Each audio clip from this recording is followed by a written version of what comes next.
Sir ನಮಸ್ತೆ. Madam ನಮಸ್ತೆ. ನಮಸ್ತೆ. ಹೇಗಿದ್ದೀರಾ? ತುಂಬ ಚೆನ್ನಾಗಿದೆ, ನೀವು ಹೇಗಿದ್ದೀರಾ?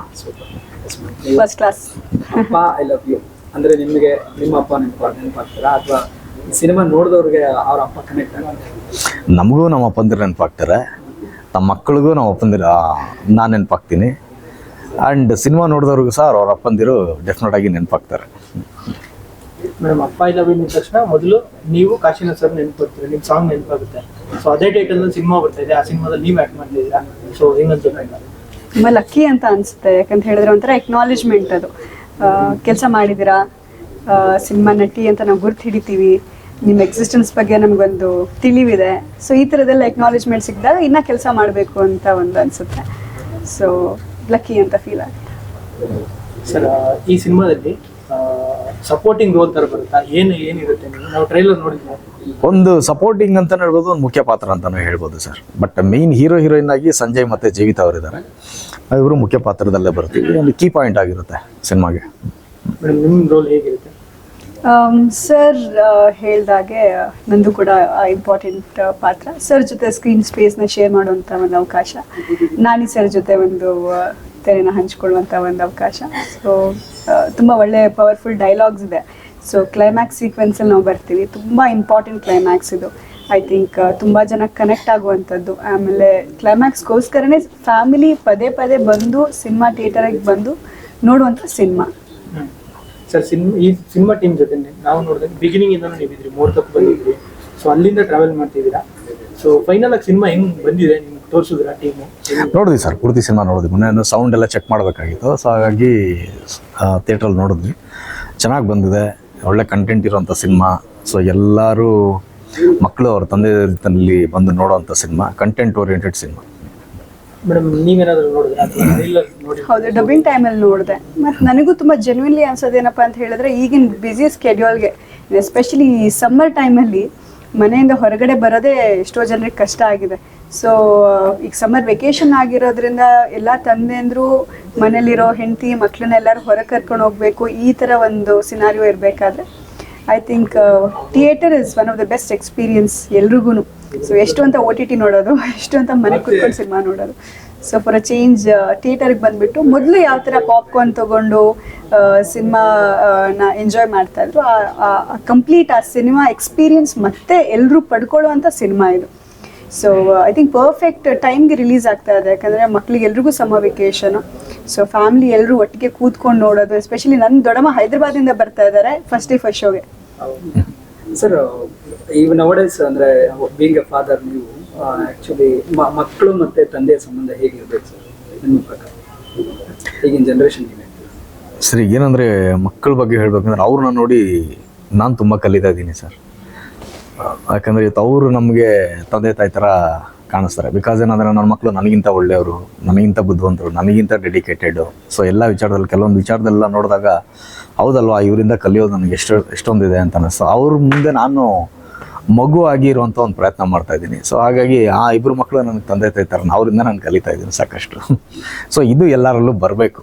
ಅಂದರೆ ಕೆಲವೊಂದು ಮನೆಗಳಲ್ಲಿ ನಾನು ನೋಡಿದ್ದೀನಿ, ಸೊ ಮಕ್ಕಳ ಮೇಲೆ ದಬ್ಬಾಳಿಕೆ ಮಾಡೋದು, ದೌರ್ಜನ್ಯ ಮಾಡೋದು, ಅದೆಲ್ಲ ಮಾಡಿದಾಗ ಏನಾಗುತ್ತೆ, ಒಂದು ರೈವಲ್ರಿ ಬೆಳ್ಕೊಂಡೋಗುತ್ತೆ ಹೊರತು ಯಾವತ್ತೂ ನಾವು ಮಕ್ಕಳ ಜೊತೆ ಮಕ್ಕಳಾಗಿ ಬೆರೀತಾ ಹೋಗ್ತೀವಿ. ಅವರಿಂದ ಕಲಿಯುವಂಥ ವಿಷಯಗಳು ಸಾಕಷ್ಟು ಇರ್ತವೆ. ಆ ಒಂದು ಕಲಿಯೋ ಪ್ರಾಸೆಸ್ಸಲ್ಲಿ ನಾನಿದ್ದೀನಿ. ನಿಮ್ಮ ಬಾಲ್ಯದ ನೆನಪಿಸ್ಕೊಳ್ಳೋದು ತಂದೆ ಅಥವಾ ತಾಯಿ ಜೊತೆ ಯಾವ ರೀತಿಯಾದ ಬಾಲ್ಯ? ಅಂದರೆ ಬಾಲ್ಯದಲ್ಲಿ ಅಂದರೆ ನಮಗೆ ಸಣ್ಣ ವಯಸ್ಸಲ್ಲೇ ನಮಗೆ ದುಡಿಯೋದನ್ನು ಕಲಿಸ್ಬಿಟ್ರು ನಮ್ಮ ತಂದೆ ತಾಯಿಗಳು. ನಾವು ಬೀದಿನಲ್ಲಿ ಹೆಚ್ಚಿಗೆ ಎಷ್ಟು ಆಟ ಆಡಿದ್ದೀವಿ ಅಷ್ಟೇ ನನ್ನ ತಂದೆ ತಾಯಿ ಅವ್ರ ಜೊತೆನಲ್ಲಿ ಕರ್ಕೊಂಡೋಗಿ ನಮ್ಮ ಕೆಲಸ ಮಾಡೋದನ್ನು ಕಲಿಸ್ಕೊಟ್ರು. ಅವಾಗಲಿಂದನೇ ನಮ್ಗೆ ದುಡಿಯೋದನ್ನು ಕಲಿಸ್ಕೊಟ್ರು. ಸೊ ಹಾಗಾಗಿನೇ ಇವತ್ತು ಎಷ್ಟೇ ಲೈಫಲ್ಲಿ ಸ್ಟ್ರಗಲ್ ಬಂದರೂ, ಏನೇ ಕಷ್ಟಗಳು ಬಂದರೂ ನಮ್ಗೆ ಅವೆಲ್ಲ ಏನು ಕಷ್ಟಗಳಂತ ಅನ್ನಿಸ್ಲಿಲ್ಲ. ಯಾಕಂದರೆ ಚಿಕ್ಕ ವಯಸ್ಸಲ್ಲೇ ನಮಗೆ ದುಡಿಯೋದು ರೂಢಿ ಆಗೋಗಿತ್ತು. ಮೇ ಬಿ ನನ್ನ ಹೆಗಲ ಮೇಲೆ ನನ್ನ ಫ್ಯಾಮಿಲಿ ಜವಾಬ್ದಾರಿ ತೊಗೊಂಡಾಗ ನಾನು ಮೋಸ್ಟ್ಲಿ ನಾನು 10th ಸ್ಟ್ಯಾಂಡರ್ಡ್ ಮುಗಿಸ್ತಾ ಇದ್ದಂಗೆ ನನ್ನ ಫ್ಯಾಮಿಲಿ ಜವಾಬ್ದಾರಿ ಪೂರ್ತಿ ನನ್ನ ಹೆಗಲ ಮೇಲೆ ಎತ್ಕೊಂಡ್ಬಿಟ್ಟೆ. ಅದೇ ನನಗೆ ತುಂಬ ದೊಡ್ಡ ಕಷ್ಟ ಅಂತ ಅನ್ನಿಸ್ಲಿಲ್ಲ. ಬಿಕಾಸ್ ಏನಂದರೆ ಸಣ್ಣ ವಯಸ್ಸಿಂದನೂ ಅವ್ರ ಜೊತೆಲಿ ಕೆಲಸ ಮಾಡಿ ಮಾಡಿ ಮಾಡಿ ರೂಢಿ ಇದ್ದಿದ್ದರಿಂದ ಅದೇ ರೀತಿ ಕೆಲಸ ಮಾಡ್ತಾಯಿದ್ದೀನಿ ಅಂತಲೇ ಅನ್ನಿಸ್ತು. ಯಾವಾಗಲೂ ನನಗೆ ಒಂದು ಸರಿ ರಿಯಲೈಸ್ ಆದಾಗ, ಅಯ್ಯೋ ಹೌದಲ್ವಾ, 10th ಸ್ಟ್ಯಾಂಡರ್ಡ್ಗೆ ನಾನು ನನ್ನ ಫ್ಯಾಮಿಲಿ ಜವಾಬ್ದಾರಿ ನನ್ನ ಹೆಗಲ ಮೇಲೆ ತೊಗೊಂಡ್ಬಿಟ್ಟಿದ್ದೆ, ಗ್ರೇಟ್ ಅಂತ ಅನ್ನಿಸ್ತು. ಅದಕ್ಕೆ ಮುಖ್ಯವಾದ ಕಾರಣ ನನ್ನ ತಂದೆ ತಾಯಿ. ನಾನೆಲ್ಲ ಒಂದು ತಂದೆ ತಾಯಿಗೂ ಅದನ್ನೇ ಹೇಳೋದು, ಮಕ್ಕಳನ್ನ ಎಷ್ಟು ಪ್ರೀತಿಸ್ತೀರ ಅದ್ರ ಜೊತೆಯಲ್ಲಿ ಜೀವನದಲ್ಲಿ ಅವ್ರಿಗೆ ಜವಾಬ್ದಾರಿಗಳನ್ನ ಕಳಿಸಿ ಅವ್ರ ವಯಸ್ಸಿಗೆ ಬರ್ತಾ ಇದ್ದಂಗೆ ಅವ್ರ ಅನ್ನ ಅವರೇ ಸಂಪಾದನೆ ಮಾಡೋದನ್ನು ಕಲಿಸ್ಬೇಕು. ಅವ್ರ ಖರ್ಚನ್ನ ಅವರೇ ನೋಡ್ಕೊಳ್ಳೋಂಥ ಒಂದು ದಾರಿಗಳನ್ನ ಅವ್ರಿಗೆ ಒಳ್ಳೆ ಮಾರ್ಗಗಳನ್ನು ಹೇಳ್ಕೊಡ್ಬೇಕು. ಇದು ಹೇಳ್ಕೊಟ್ಟಾಗ ನಿಮಗೆ ಮುಂದೆ ಮಕ್ಕಳ ಬಗ್ಗೆ ಚಿಂತೆ ಮಾಡೋವಂಥ ಒಂದು ಯೋಚನೆ ಇರಲ್ಲ, ನನ್ನ ಮಕ್ಕಳ ಲೈಫ್ ಹೆಂಗು ಅಂತ. ಆಲ್ರೆಡಿ ನೀವು ಮಕ್ಕಳನ್ನ ಮೊದಲಿನ ಪ್ರಿಪೇರ್ ಮಾಡಿರ್ತೀರ. ಅದು ನನ್ನ ತಂದೆ ತಾಯಿಯಿಂದ ನಾನು ಕಲ್ತಿದ್ದು ಬಾಲ್ಯದಲ್ಲಿ. ಸೊ ಆಟ ಆಡೋದ್ರ ಜೊತೆಲ್ಲ ನಾನು ಕೆಲಸ ಮಾಡೋದನ್ನು ಕಲಿಸ್ಕೊಟ್ರು. ನಿಮ್ಮ ಬಾಲ್ಯ ಪೋಷಕರ ಜೊತೆ ಚಿಕ್ಕ ವಯಸ್ಸಿಂದನೂ ನಾನು ಸ್ವಲ್ಪ ಹೈಪರ್ ಆ್ಯಕ್ಟಿವ್. ಎಲ್ಲ ಆ್ಯಕ್ಟಿವಿಟೀಸಲ್ಲಿ ಪಾರ್ಟಿಸಿಪೇಟ್ ಮಾಡಬೇಕು, ಎಲ್ಲ ಕಡೆ ಹೋದರೆ ಪ್ರೈಸ್ ತೊಗೋಬೇಕು. ಡಿಬೇಟ್ ಆಗಲಿ, ಸ್ಪೀಚಸ್ ಆಗಲಿ, ಡಾನ್ಸ್ ಆಗಲಿ, ಮ್ಯೂಸಿಕ್ ಆಗಲಿ, ಏನೇ ಆದ್ರೂ ಒಂದು ಮನೆಯಿಂದ ಒಂದು ಖುಷಿ ಇರ್ತಾಯಿತ್ತು. ಮತ್ತು ನಮ್ಮ ತಂದೆ ತುಂಬ ಚೆನ್ನಾಗಿ ಬರೀತಾ ಇದ್ರು. ಸೊ ನನ್ನ ಡಿಬೇಟ್ಗೆಲ್ಲ ಅವರೇ ಸ್ಪೀಚ್ ಬರ್ಕೊಡ್ತಾ ಇದ್ರು. ಸೊ ನಾನು ಅದನ್ನು ತೊಗೊಂಡು ಅಲ್ಲಿ ಸ್ಟೇಜ್ ಮೇಲೆ ಹೋಗ್ಬಿಟ್ಟು ಸ್ಪೀಚ್ ಮಾಡಬೇಕಾದ್ರೆ ಜಡ್ಜಸ್ಸಿಂದ ಒಂದು ನಾಡ್ ಸಿಕ್ಕಿದ್ರೆ ಪಾಯಿಂಟ್ ಕ್ಲಿಕ್ ಆಗಿಬಿಟ್ಟಿದೆ, may be I winning the debate competition ಅಂತ ತಲೆಗೆ ಬಂದುಬಿಡ್ತಾ ಇತ್ತು. ಕ್ವಿಝಿಗೆ ಚೆನ್ನಾಗಿ ಪ್ರಿಪೇರ್ ಮಾಡ್ತಿದ್ರು ನಮ್ಮ ತಂದೆ. ಸೊ ಅವಾಗೆಲ್ಲ IT ಕ್ವಿಝ್ ಎಲ್ಲ ನ್ಯಾಷನಲ್ ಲೆವೆಲ್ ತನಕನೂ ಎಲ್ಲ ಹೋಗಿ ಎಲ್ಲ ಮಾಡ್ಕೊಂಡು ಬರ್ತಾ ಇರ್ಬೇಕಾದ್ರೆ ನಮ್ಮ ತಂದೆ ಪಟ ಕೇಳೋದು, ನಾನು ಪಟ ಆನ್ಸರ್ ಮಾಡೋದು. So who's the father of WWW Tim Berners-Lee. So ಈ ಥರ ಸೊ 10th ಸ್ಟ್ಯಾಂಡರ್ಡ್ ತನಕ ಆ ಥರದ್ದು. ಆಮೇಲೆ ಸರ್ ಹೇಳ್ತಾ ಇದ್ರು ಅವ್ರ ತಂದೆ ಚೆನ್ನಾಗಿ ನೀಟಾಗಿ ಶೂ ಎಲ್ಲ ಪಾಲಿಶ್ ಮಾಡಿಕೊಡ್ತಾ ಇದ್ರು ಅಂತ. ಸೊ ನಮ್ಮ ತಂದೆನೂ ಹಾಗೆ 10th ಸ್ಟ್ಯಾಂಡರ್ಡ್ ತನಕನೂ ನನ್ನ ಶೂನ ಅವರೇ ನೀಟಾಗಿ ಪಾಲಿಶ್ ಮಾಡಿಡೋದು ಸ್ಕೂಲ್ಗೆ ಹೋಗಬೇಕಾದ್ರೆ. ಸೊ ಅದು ಎಲ್ಲ ಹೆಣ್ಮಕ್ಳಿಗೂ ತಂದೆಂದ್ರು, ಈಗ ನೀವು ನೆಕ್ಸ್ಟ್ ಮುಂದೆ ತಂದೆಂದ್ರು ಆದಾಗ ನಿಮಗೂ ಗೊತ್ತಾಗುತ್ತೆ ಅದು ಫೀಲಿಂಗ್ ಏನು ಅಂತ. I am sure you are already a dad. ಆಗಿದ್ದೀರಣ್ಣ ಇಬ್ರು? ಆಗಿದ್ರೆ ಹೇಳ್ರೋ.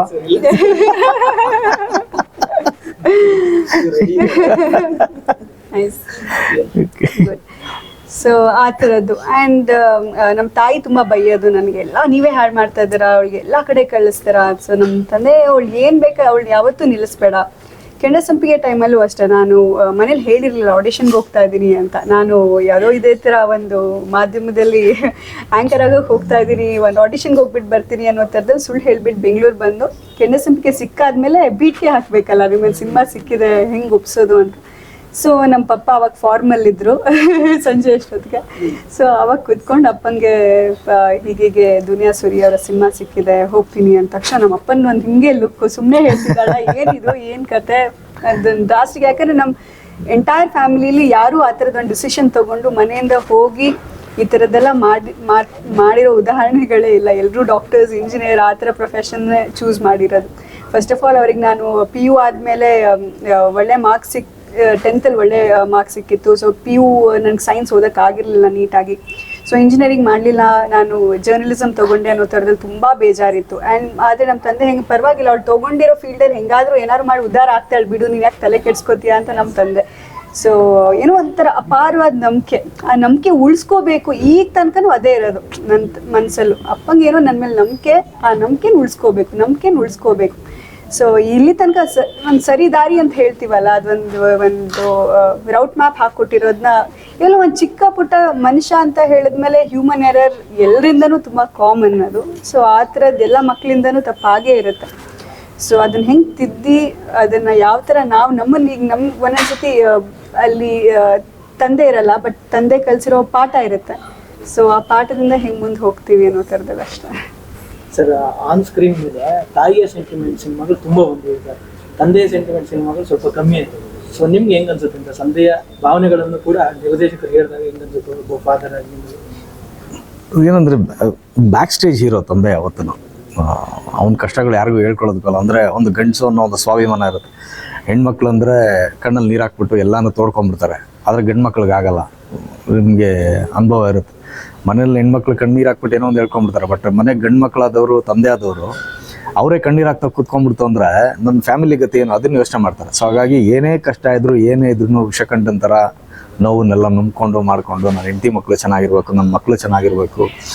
ಆಗಲೇ ಯಾರೋ ಹೇಳಿದ್ರು ನಮ್ಮ ಆ್ಯಂಕರ್ ಒಬ್ಬರು. ಸೊ ತಾಯಿ ಏನಕ್ಕೆ ಮಕ್ಕಳನ್ನ ಸೊಂಟದ ಮೇಲೆ ಇಟ್ಕೊಂಡು ಬೆಳೆಸ್ತಾಳೆ ಅಂದರೆ ಇಡೀ ಪ್ರಪಂಚ ನನ್ನ ಮಕ್ಕಳು ನೋಡಬೇಕು ಅಂತ. ಆದರೆ ತಂದೆ ಹೆಗಲ ಮೇಲೆ ಕೂತ್ಕೊಂಡು ಯಾಕೆ ಬೆಳೆಸ್ತಾನೆ ಅಂದರೆ, ಕೂರಿಸ್ಕೊಂಡು ಯಾಕೆ ಬೆಳೆಸ್ತಾನೆ ಅಂದರೆ ನಾನು ನೋಡದೇ ಇರೋಂಥ ಪ್ರಪಂಚ ನನ್ನ ಮಕ್ಕಳು ನೋಡಲಿ ಅಂತ. ಸೊ ಅದು ತಂದೆ. ಅವನು ಯಾವತ್ತೂ ಅದ್ರ ಬಗ್ಗೆ ನನ್ನ ಮಗನಿಗೆ ಇದು ಮಾಡಿಕೊಟ್ಟೆ, ನನ್ನ ಮಗಳಿಗೆ ಇದು ಮಾಡಿಕೊಟ್ಟೆ ನೀವು ನೋಡಿ ಹೇಳೋದಲ್ಲ ತಂದೆ.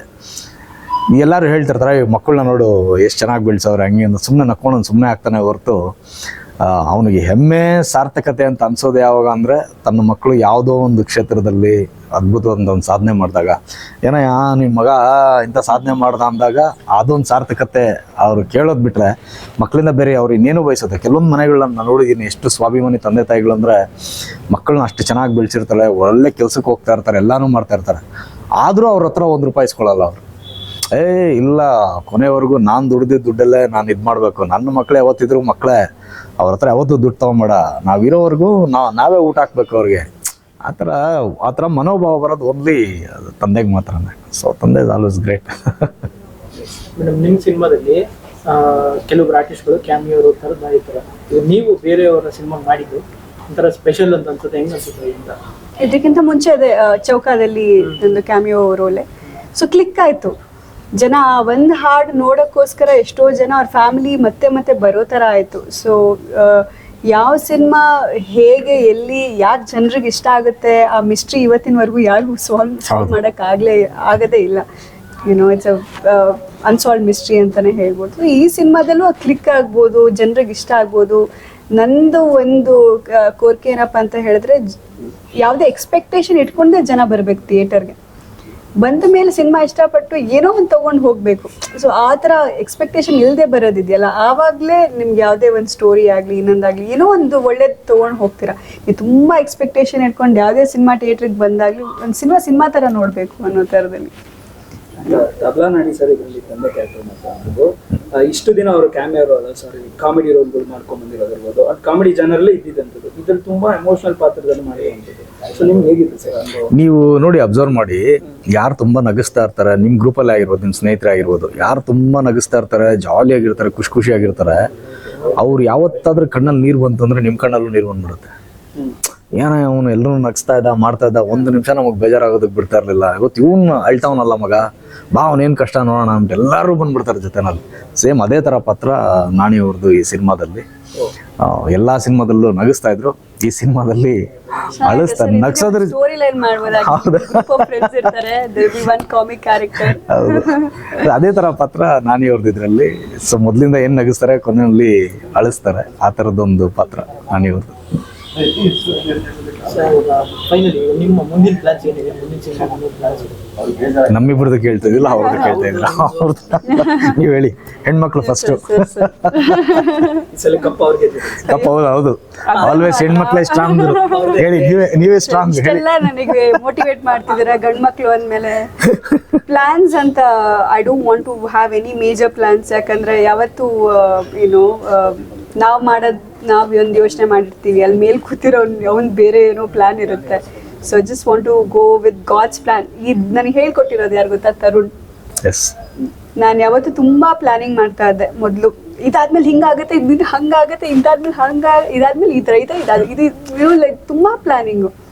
ತರುಣ್ ಯಾವತ್ತೂ ಹೇಳ್ತಾ ಇದ್ದಿದ್ದು ನನಗೆ, ನಾನು ಯು ಶುಡ್ ನೆವರ್ ಪ್ಲಾನ್ ಮಾಡಬೇಡ, ನೀನು ಯಾವತ್ತು ಅದು ಬಿಟ್ಬಿಡು, ಅದನ್ನು ನೀನು ಮನಸ್ಸಲ್ಲಿ ಒಂದು ಒಳ್ಳೆ ಇಂಟೆನ್ಷನ್ ಇಟ್ಕೊಂಡಿದ್ಯಾ, ಅದಾದಮೇಲೆ let it go, let it flow ಅನ್ನೋ ಥರದಲ್ಲಿ, not let it go, let it flow ಅನ್ನೋ ಥರದಲ್ಲಿ.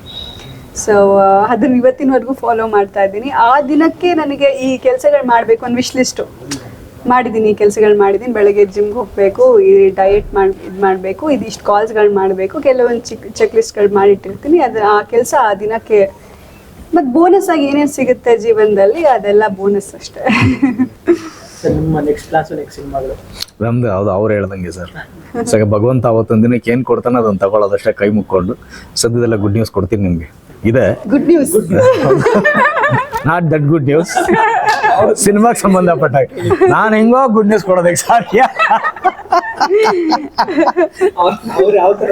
ಅಪ್ಪಟ ಗಂಡಸು ಹೆಂಗೋ ಗುಡ್ ನ್ಯೂಸ್, ಅಪ್ಪಟ ಗಂಡಸು ಅದೇ ಹೆಣ್ಮಕ್ಳು ಥ್ರೂ ಗುಡ್ ನ್ಯೂಸ್ ಕೊಡೋದಷ್ಟೇ. ನೋಡಿ, ಸ್ಟೀರಿಯೋಟೈಪ್. ಹಾಗಾಗಿ ಸಿನಿಮಾಗೆ ಸಂಬಂಧಪಟ್ಟಾಗೆ ಹೇಳ ಹೆಣ್ಮಕ್ಳು ಯಾವತ್ತು ಹುಷಾರಂತ. ಬನ್ನಿ, ಒಳ್ಳೆ ಕಂಟೆಂಟ್ ಅಂತ ಸಿನಿಮಾ. ದಯವಿಟ್ಟು ನಿಮ್ಮ ಪೇರೆಂಟ್ಸ್ ಜೊತೆನಲ್ಲಿ ಬನ್ನಿ. ಮನೆಯಲ್ಲಿ ಹಿರಿಯರು ಇದ್ರೆ ಅವ್ರನ್ನ ಕರ್ಕೊಂಬನ್ನಿ, ಅವ್ರಿಗೂ ತುಂಬ ಕನೆಕ್ಟ್ ಆಗುವಂಥ ಸಿನಿಮಾ. ಥಿಯೇಟರ್ಗೆ ಬಂದು ಸಿನಿಮಾ ನೋಡಿ ದಯವಿಟ್ಟು.